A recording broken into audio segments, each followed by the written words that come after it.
Dear sisters and brothers, Salam Alaikum. I pray that you are well, inshallah, and even if you're not, inshallah, you'll get so much energy from God tonight that you feel better by the end of the program, inshallah. As always, it's important for me to say that it's really an honor to spend 45 minutes with you and get the opportunity to speak to you. I really appreciate that, and I do not take it lightly to take 45 minutes of your time, and I hope inshallah the discussion is worth it. If you are ready, should we do a salawat? Allahumma salli ala Muhammad wa ali Muhammad. One of the main things I have been trying to communicate over the past few nights was that we can only benefit from Muharram as much as we understand what is special about it. Loving Imam Hussein, loving Muharram, the emotional side, all of that is nice. But as I said, all of that is to get us to the door, and it's only if we open the door and go inside and see what is there that we're going to gain the actual benefit. I was saying that for the last hundreds of years, from the time of Imam Hussein up to now, all these centuries, still, the majority of Shias have not understood what Hussein was doing in Karbala. There has been so many discussions. Was it an uprising? Was it a revolution? Was it a qiyam? Was it a nahdat? Was it an inqilab? What is it? Was he standing for justice? I've been trying to say for the last few nights that Hussein, the best way to understand what he's doing is to go to Ziyarat Arba'in. And a Ma'asum for us explains, Imam Hussein did whatever he did لِيَسْتَنْقِذَ عِبَادَكَ مِنَ الْجَهَالَةِ. Imam Hussein had one goal. He wanted to help people out of ignorance. Why would he do that? Because when you come out of ignorance, you land in a very beautiful place with God. Safinatan Najat. Everything happening in Ashura, before Ashura, even previous Imams and the Prophet, you can only understand its true message if you know there is only one thing in the heart of Imam Hussein or Imam Ali or the Prophet. In any interaction, there is nothing they want to gain from the other side. They already have everything they want with God. Their only presence in the world is to serve the people in front of them. The people in front of them, for whatever reason, such as propaganda, misinformation, whatever, could even hate them, or for greed, or for whatever reason. But Imam Hussein says, I have come to help you, even if you hate me. I see that hate as an ignorance that is bothering you more than it's bothering me. On the day of Ashura, when the sword, they hit him with the sword, the reports say they didn't even feel the swords. Imam Hussein is telling them, you're not hurting me with this hatred or anger. I'm already in a safe place. Safinatun Najah. The words of Imam Hussein, ماذا فقد من وجدك. God, the one who finds you, what has he lost? Imam Hussein says, all these things you're doing, it just shows me you're not okay. I'm here to help you. If we don't understand this, we are bringing Imam Hussein lower to our own levels. If we think what Imam Hussein is doing is that he's fighting someone, that he thinks he's the enemy of someone, we haven't even understood the basics of what Islam is. Please recite salawat.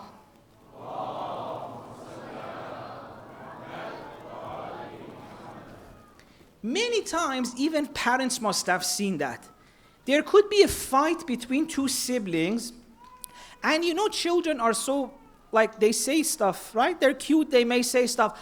I hate you to their brother. I hate my brother. Kick him out of the house. They may even come to the parent and say, can you kick my brother out of the house? Tell him you don't love him.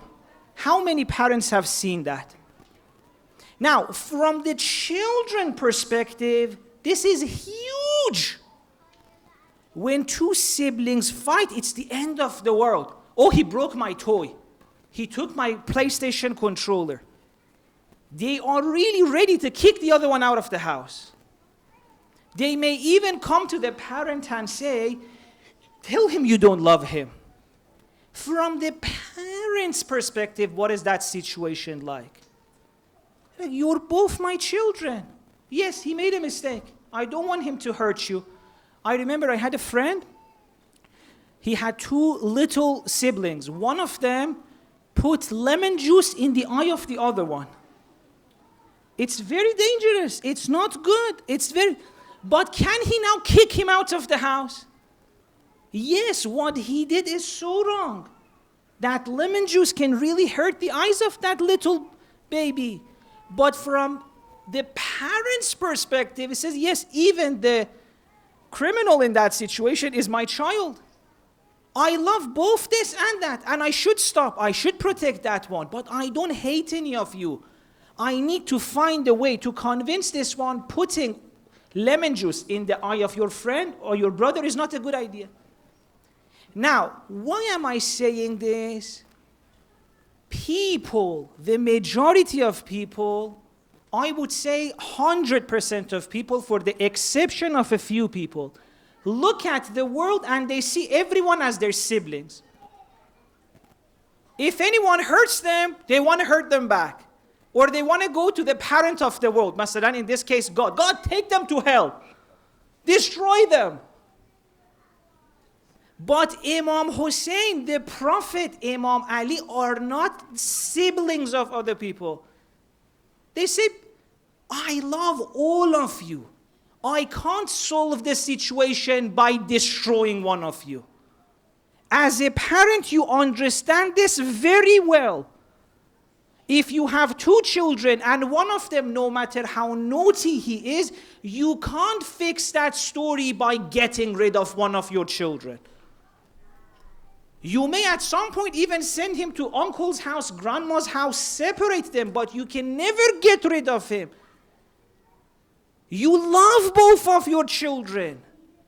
As terrible as one of them may be, it is never a solution that, yes, I will create a good harmony at home by getting rid of my children, one of them. So the Prophet says, don't think I can do the same in this world. Fix the problems by getting rid of a group. I will only be happy if we all come together and fix everyone together. That is where Muhammad is standing. Please recite salawat.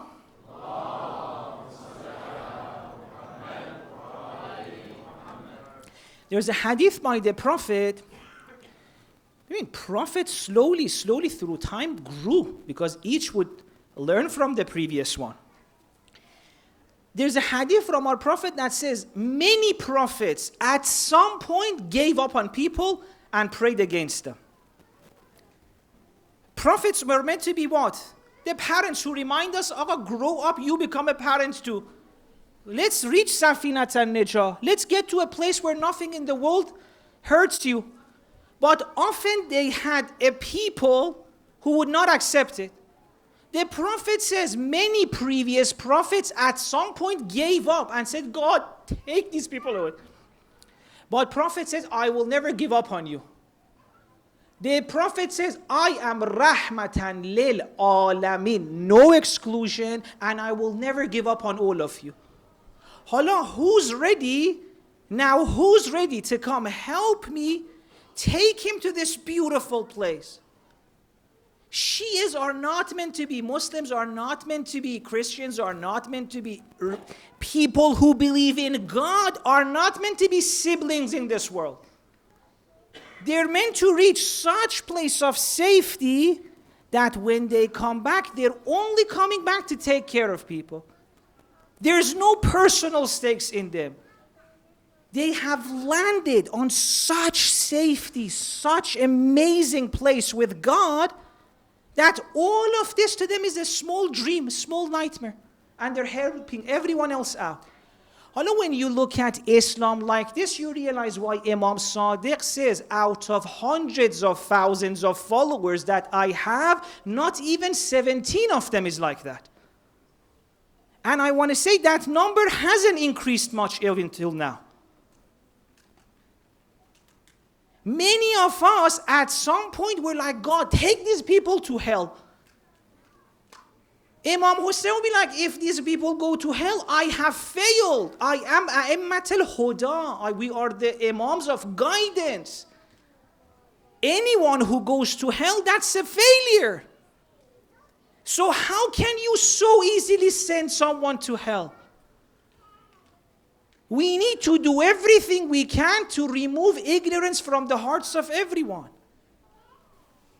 Now, I want to take you to the last moments of Imam Ali's life, last days, and share a few things with you and really ask us to reflect on this.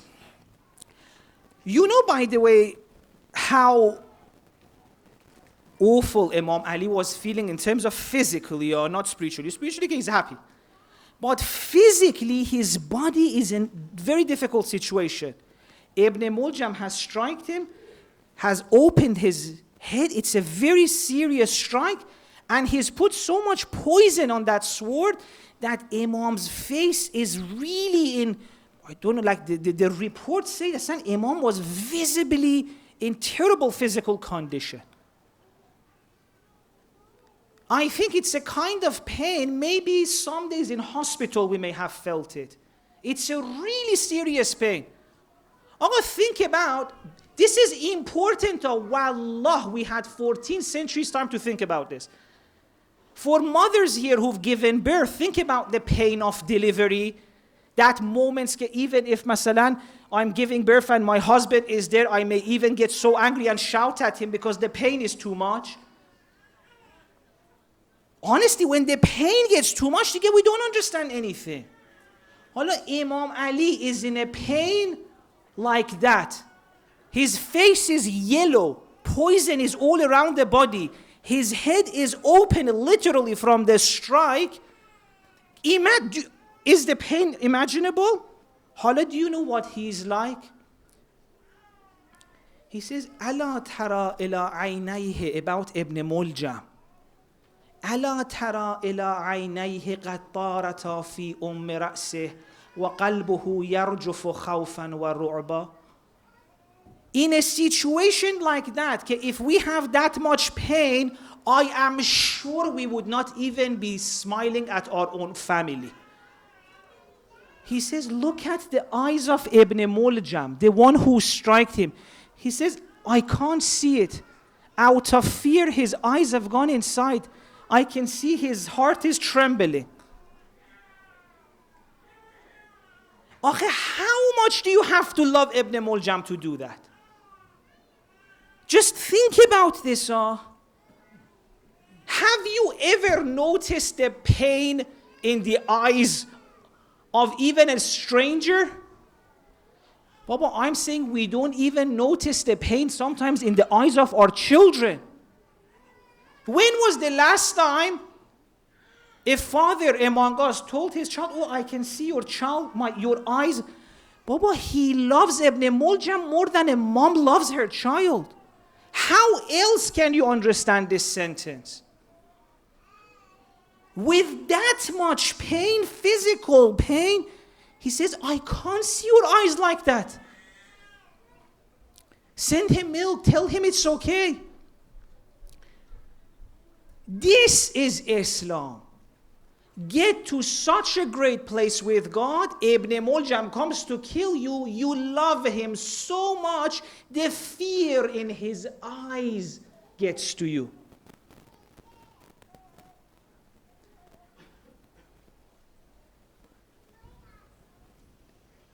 Allah, put this Ali, this whatever it is, what is this person? Can you understand him? By the way, I'm not trying to take him so high that we're like, oh, I'll never be like that. No, every single one of us should become like that. As long as we're like that, by the way, don't think Imam Zaman will come on, because Imam Zaman is going to be like that too. You think Imam Ali cared about the pain in the eyes of Ibn Muljam, and Imam Zaman wouldn't be caring about the pain in the eyes of people? Do you know why Imam Zaman is not coming? Because people in this room, not judging us, the ones who believe in him, Shias, would be the first people to hate Imam Zaman. Even Hadith says it. There will be people Imam Zaman wants to forgive and help them like Imam Hussein helped Hur. But the Hadith says the people around Imam Zaman won't allow it. Because the love in the heart of Imam Zaman is way more than the love in our heart. Past, don't let anyone tell you Imam Zaman hasn't come because the world is rotten, the enemies are doing that. No, the Imam Zaman is not coming because Shias don't know who he is. Shias still don't know who Ali is.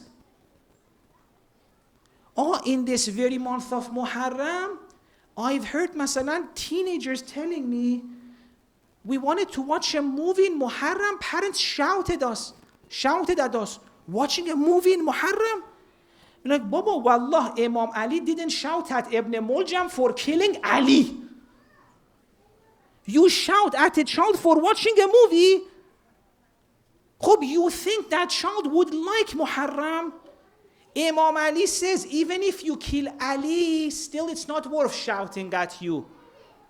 Hala, I shout at my child for not wanting to come to a session, for watching a movie, for wanting to watch football over coming to watch a lecture. If my child says, I want to watch a football, I don't want to go to that session, wallah, that's a beautiful child. Because what is this session? If a session doesn't show us the beauty of Ali, wallah, football is better than that. Ali says, I'm not even shouting at Ibn Muljam. Look at the amount of things we get angry at these little ones for. You missed your prayer, you're going to hell. You did this, you're going to hell. God hates you. I wish none of them had seen us. I wish our teenagers, our children, I wish you had seen Ali. In the mosque, he's giving a lecture in a room like this. 5, 6 people stand up saying, may God kill you, to Ali. And he just waits for them to finish. And he says, I will not kick you out of the mosque. No one hurt them. If a mosque like that we had, in which someone could swear at me and not get kicked out, you think our teenagers wouldn't love that? You think no one would want to run and see who is this person that you can swear at him, strike him, and he still loves you? This is Ali.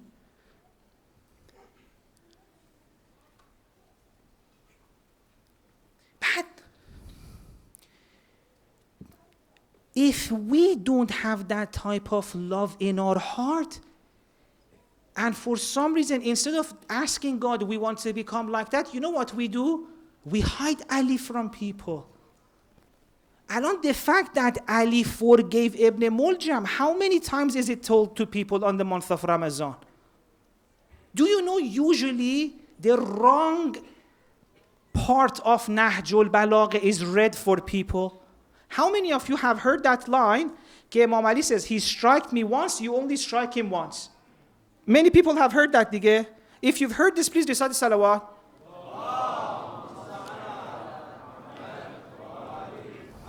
Do you know this is not Imam Ali's original line? It was a secondary thing he said. Alon, let's go to Nahjul Balagha. This is important, dige. We need to at some point realize.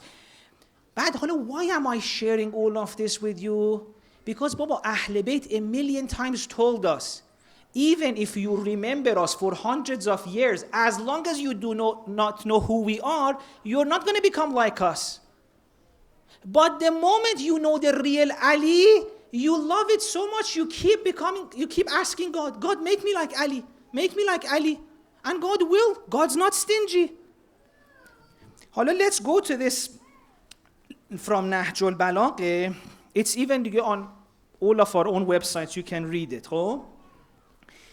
Imam Ali, before that line of if he strike me once, you strike him once, he has this sentence where he says, Wasiyati lakum.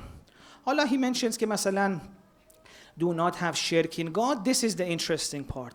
Ana bil amsi sahibukum. Wal yawma ibratun lakum. Wa ghadan mufariqukum. He says, yesterday I was your companion. Oh, please, really give your heart to Ali. Let us, even I'm reminding myself to listen to this from Imam Ali alayhi salam. Yesterday I was your companion, and today I am an ibra for you, a lesson for you to learn from. Well, tomorrow I shall be leaving you. If I survive the strike of Ibn Muljam, I shall be the master of my blood. It means I will do myself. And if I die, then death is a promised event. So if I die, death is a promised thing. It's going to happen to everyone. And he's already, Imam Ali, in other places has explained, I am more interested in death than a child is to the breast of her mother. And he says, death for me, it's not, well, I may die. You know I love death. Not that I don't love life. I love whatever God gives me. If he says be alive, I enjoy life. If he says die, I'll enjoy death. It's not that we just love death, by the way. We love everything God gives. As much as I can be in this world, I will be here. I'll be a great person, beautiful person. And when I'm meant to die, I'll die. This is it.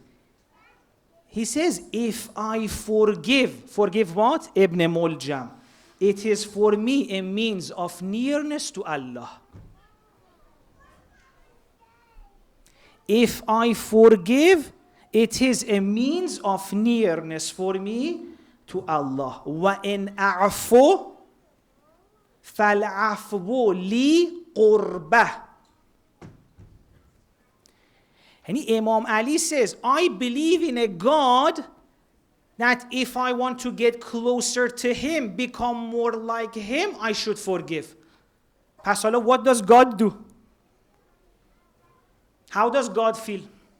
If by forgiving I become more like God, how does God feel? What should they do? Ali says, me in a'fu, فَالْعَفْوُ لِقُرْبَةٌ وَهُوَ لَكُمْ حَسَنَةٌ. You also forgive. وَهُوَ, the forgiveness, لَكُمْ حَسَنَةٌ. أَلَا تُحِبُّونَ إِنَّ اللَّهَ يَغْفِرُ لَكُمْ. Don't you want God to forgive you?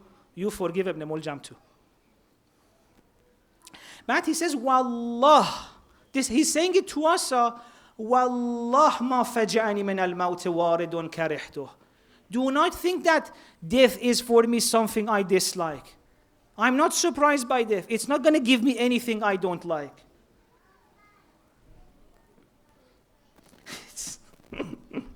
It's so beautiful. I am just like a night traveler who reaches the spring in the morning, or like a seeker who secures his aim. Says, don't think that this death for me is a bad thing. I finally have found what I wanted always, closeness to God. Ali says, I didn't need anything in this world. Imam Ali said, all of your dunya for me is like the water in the nose of an animal. I'm with my God. He says, I know the ways of the heavens more than this dunya. If I stayed here in this world with you was to serve you. The moment I'm going back, I'm free. I can finally focus only on my God. This part of Nahjul Balagh, how come we're not told about it more often? Because it's not easy for us to accept. We're not like Ali. The other one, where he says, if he strike me once, you strike him. You know why he had to say that? And that one is not to Imam Hassan and Imam Hussein. It says, Ya Bani Abdul Muttalib. It was to the larger people. And the first line, go read it. I don't want to read it because I want to talk to you more. But read it. Tonight, go and read it. It says, Ya Bani Abdul Muttalib. It's not to Imam Hassan and Imam Hussein. And you know why he said, if he strike me once, only strike him once? Oh, wallah, your heart will break if you read this. You know why? Because they didn't accept to forgive. Imam said, forgive, they didn't accept. Not Imam Hassan and Imam Hussein, no, the wider community. They wanted to start a bloodshed. Let me, Hassan, read this for you because you may not believe this. In 47, tonight you'll go and search, look at the first line. It says, O sons of Abdul Muttalib, certainly I do not wish to see you plunging harshly into the blood of Muslims, shouting, Amir al-Mu'mineen has been killed. Yani, he told Imam Hassan and Imam Hussein, my ruling is clear, Ibn Muljam is forgiven. Imam Hassan and Imam Hussein, of course they accept what Imam Ali says. But the Shias of Ali couldn't accept that. They were like, no. They wanted to start a bloodshed like it had happened in the case of previous caliphs. Using the idea that the caliph has been killed to go and start a bloodshed. When Ali sees they're doing that, he says, no, at least strike him once. I wanted you to forgive him, but if you want to go and start a bloodshed, I'm not going to allow it. One. Imagine, the original teaching of Ali is never told to us. Which teaching is given to us? The one after his Shias failed to listen to him. Past, what does that mean? We still don't want to listen to him. And this is important. I can give you a whole lecture series on how Quran explains. If in your heart you're not in a safe place, there's hatred inside, you go to Quran, you make Quran angry. وَلَا يَزِيدُ الظَّالِمِينَ إِلَّا خَسَارًا. You go to Ali, you make Ali angry. You go to Hussein, you make Hussein angry. Now I want to mention another story for you and to share with you that I have heard the same story shared in every way other than the original way. Please recite the salawat.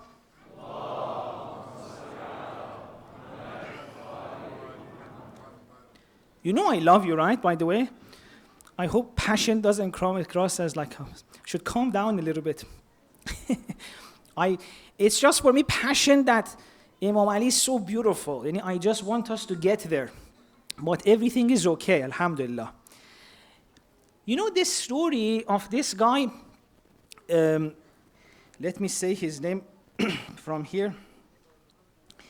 Ubaydullah ibn al-Hurr al-Ju'fi. You must have heard the story. I'll share with you a few versions in which everyone changes the story based on their own feelings. This person was a person who earlier on had fought against Imam Ali. Ubaydullah ibn al-Hurr al-Ju'fi. He had fought against Imam Ali. Now at the time of Ashura and Karbala, what did we say is Ahl Bayt's role and Prophet's role? Prophets are not the siblings of the world. You fight with them, they're like, I'm not going to fight with you. I'm here to help you. From Imam Hussein's perspective, this is another person who needs help. He's still so scared. Even how much scared he is, instead of confronting the truth of his life, he escaped somewhere where Imam Hussein can't reach him. Forget about Imam Hussein reaching him or not to go talk to him. Why are you so scared? Why are you still thinking about something you've done so much in the past? Anyway, Imam Hussein just wants to help this guy. Imam Hussein says, okay, you fought against my dad. My dad didn't have enmity towards you. Yesterday I gave you the examples. Wallah, we're not a family who want anything from you. Even our grandfather Muhammad didn't want anything from you. We just want to show you a way in which you don't need to suffer in this world.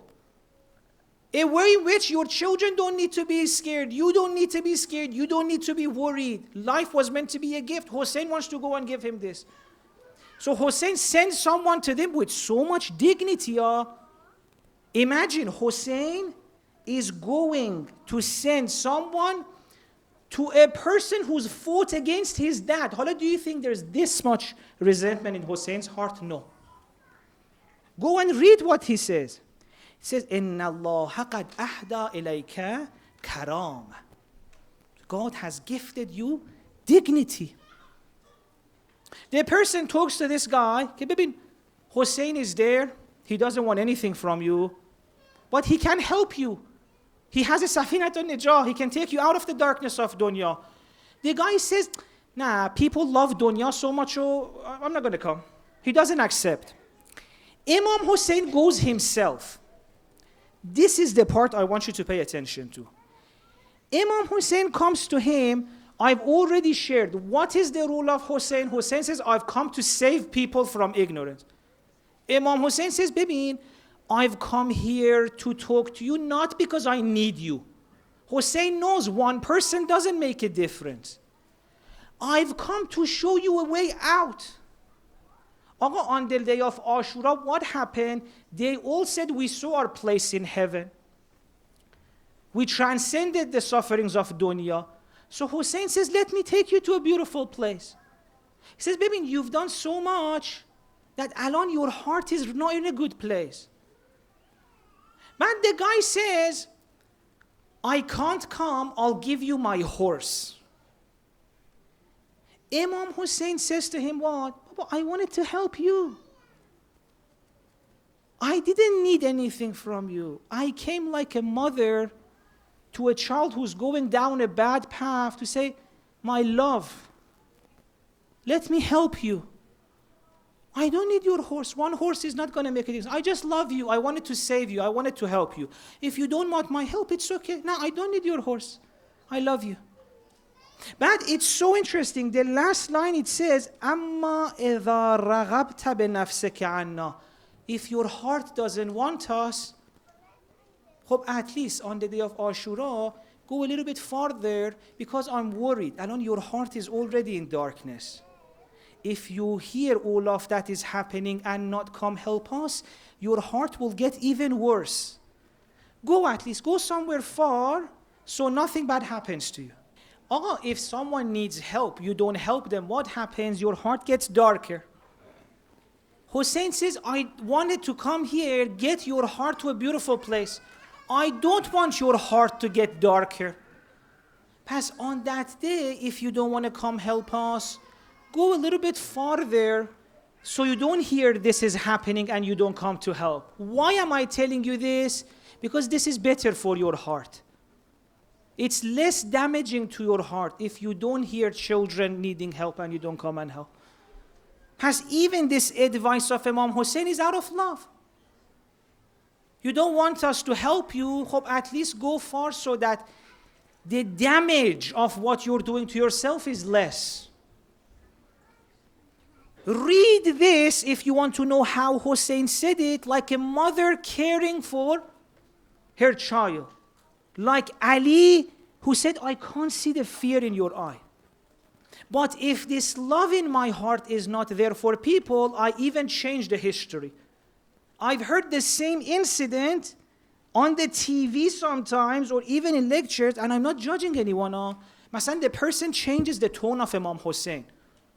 That moment when this guy says, I can't come, I'll give you my horse. They say, Hussein said, if you're not coming, I don't want your horse. Okay, where does it say that in this? It's the opposite, in fact. This Hussein getting, if you're not coming to Hawaii, is that your Hussein? Baba, Ibn Muljam, strike, Ali, milk, Hussein, one sentence gets angry.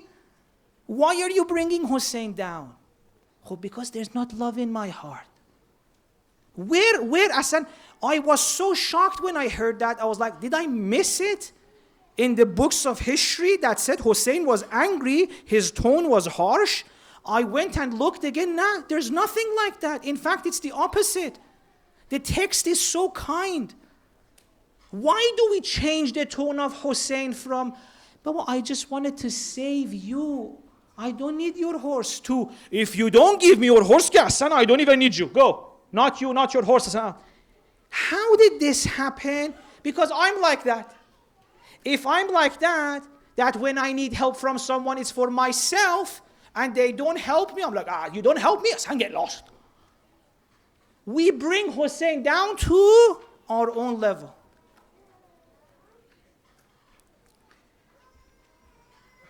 And I've heard the same story in many places. Another person said, I don't want you and your horse. I don't want this. Baba Hussein said, I don't need a horse. I love you.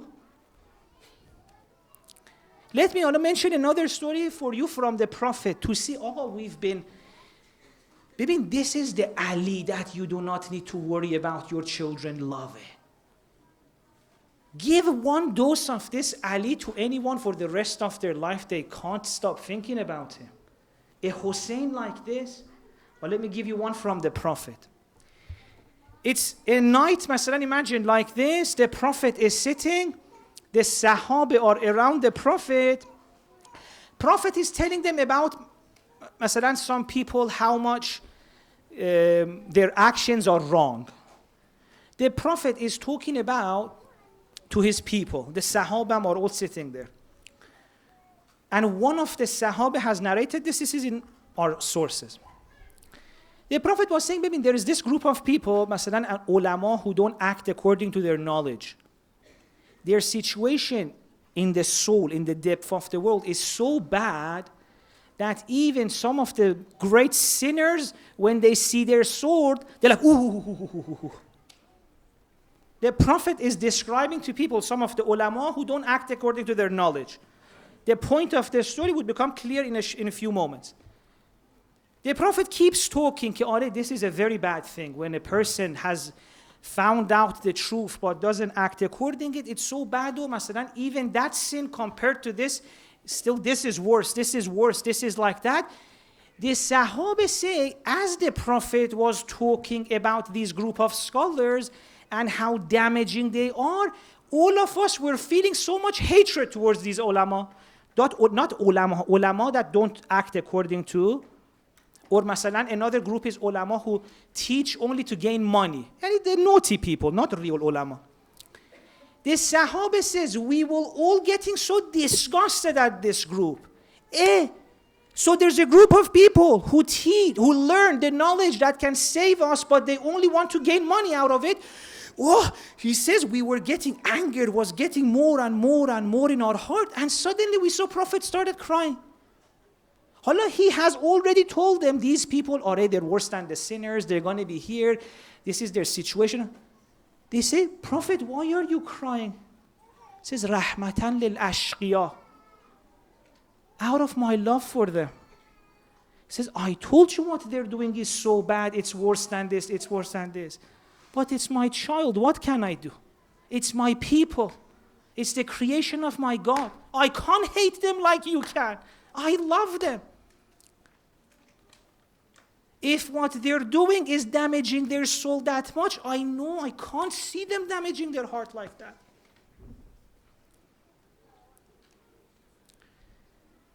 The Sahaba, bless his beautiful soul, he was honest. At that moment, he showed us there was one Muslim there and it was the Prophet. Everyone else heard it, got anger for them. Prophet said, why are you doing that to yourself? Wallah, you know this if you go to your own heart. You're like that with your child. No matter what your child does, the worst thing, you're like, you're internally suffering. Why are you doing that to yourself? How can I get you out? The Prophet says, I feel like this towards all of you. Rahmatan lil ashqiya. How can I say I follow this Prophet and then go and say I can't wait for some people to go to hell? Baba, if you love the Prophet, you should be like, God, please help them, please save them. We don't want anyone to go to hell. We're going to talk a little bit later about what hell is. That's another series. Please recite the salawat.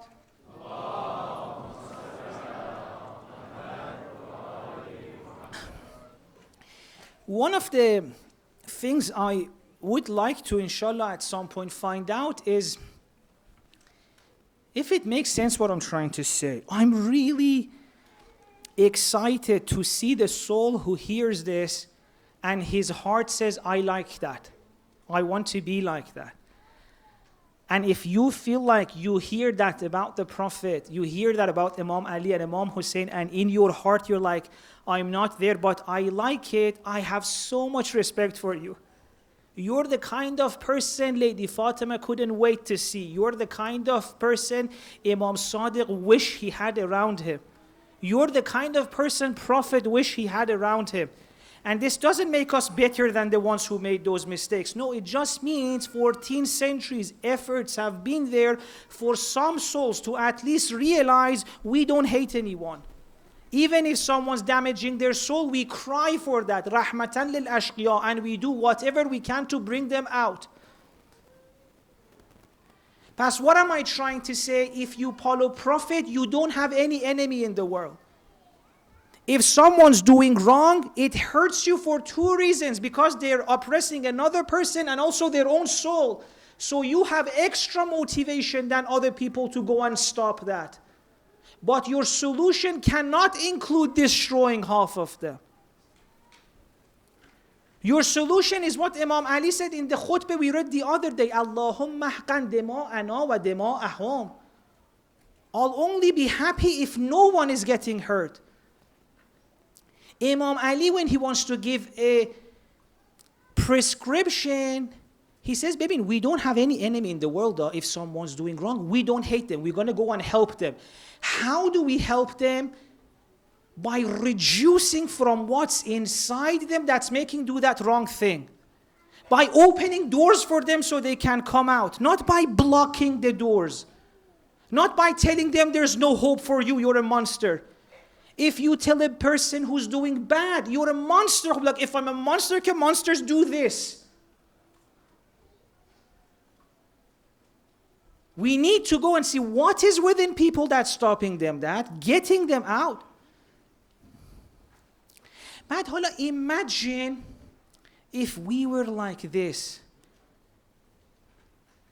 If you had 5 people like Ali, like our Prophet, like Imam Hussein, you know what would have happened? Imam Reza alayhi salam says, لو علم الناس محاسن كلامنا لاتبعونا. If you had showed people who we really are, not who you make us to be, everyone in the world would have wanted to follow it. إن أمرنا يحيي القلوب. Imam says, if you share what we actually are to people, it revives everyone's heart. Not Shi'a, everyone. But we've turned it into something that in order even sometimes to get our own children to come to it, you have to shout at them. Or poor things come here and they're like, what is happening here? It breaks my heart, wallah, the way sessions are. Muharram breaks my heart. I'm like, Hussein is so beautiful. I wish we wouldn't remember him. Maybe another person would remember him the right way. Believe me, if she is, I am sure, if she is for a few years wouldn't do anything and just left the books of Ahl Bayt there, so many beautiful souls in the world would have become Shia. In that hadith when the Imam says, Kunu lana zayna wa la takunu alayna shayna, that's what he means. He says, Baba, be in a way that when people look at you, they realize what we are like. لا تكونوا علينا شينا. Who would, wallah al-azim, my question from you.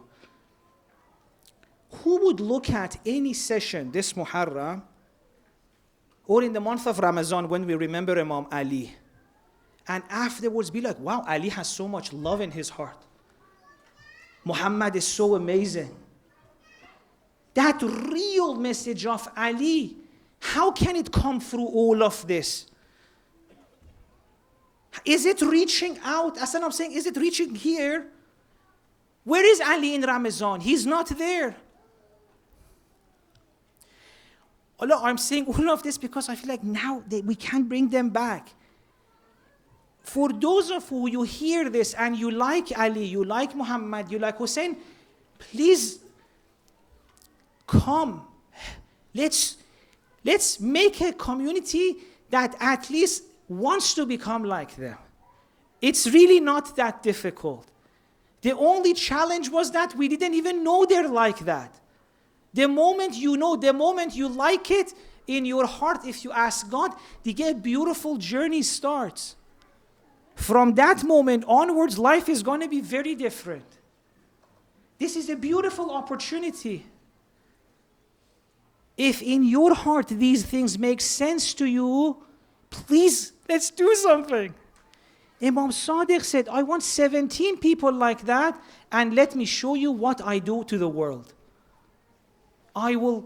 With those people, we will heal all the wounds of the world. إن الحسين مصباح الهدى وسفينة النجاة. When you say Assalamu alayki ya Abu Abdullah, we're saying, if we've really understood who Hussein is, like, I want to be like that. He even loved that person who had fought his father. He wanted to save him. Assalamu alayk to that. I like that. Allah, if this feels something you're interested in, only if you like this Hussein, then let's all join in a salam to him, and then inshallah we'll go for the Masa'ib of Ashab al-Hussein, inshallah, by our amazing Mullah Nuruddin. Assalamu alayka ya Aba Abdullah. Assalamu alayka ya Aba Abdullah. Ya Allah.